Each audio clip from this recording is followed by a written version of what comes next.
one of the great pleasures every year is to look at the short-listed books that we have.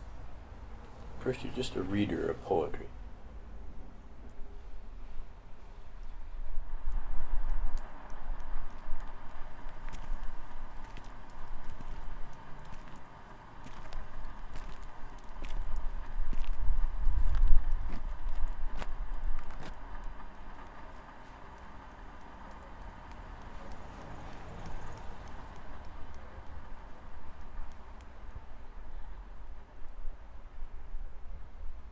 In those early days, creative writing was something that happened in people's kitchens.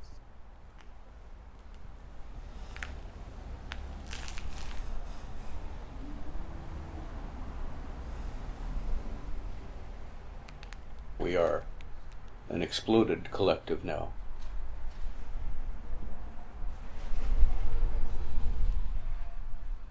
The Labrador coastline is a spill of islands, salt shaker tumble of stone, a cartographer's nightmare.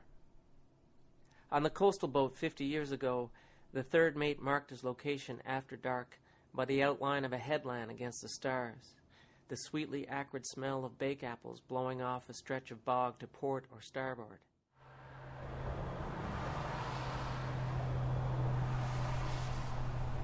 Poetry is a listening for a long time before it is speaking. That intense listening that preceded the actual writing.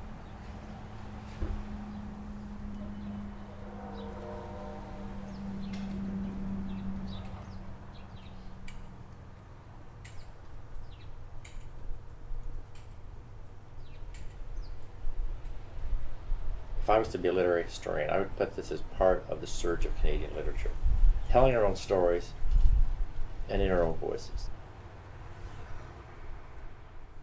By its lily-white words, its picket fence sentences, and manicured paragraphs, one wrong sound and you're shelved in the native literature section.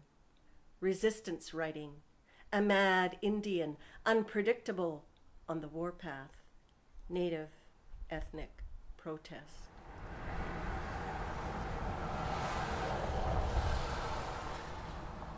Probably is no definitive version of anything. So you're working with your intuition to try to hear it and to understand it, and the work changes. There are more major things than minor things overall, yet there are more minor things than I have written here, but it is disheartening to list them. When I think of you reading this, I do not want you to be taken captive, separated by a wire mesh lined with glass from your life itself, like some Electra. Poetry is burgeoning, but it probably always will be at the edges, and a good place for it too. Yeah, it's like this sort of guerrilla philosophy, the antenna of the race, and having a place on the margin.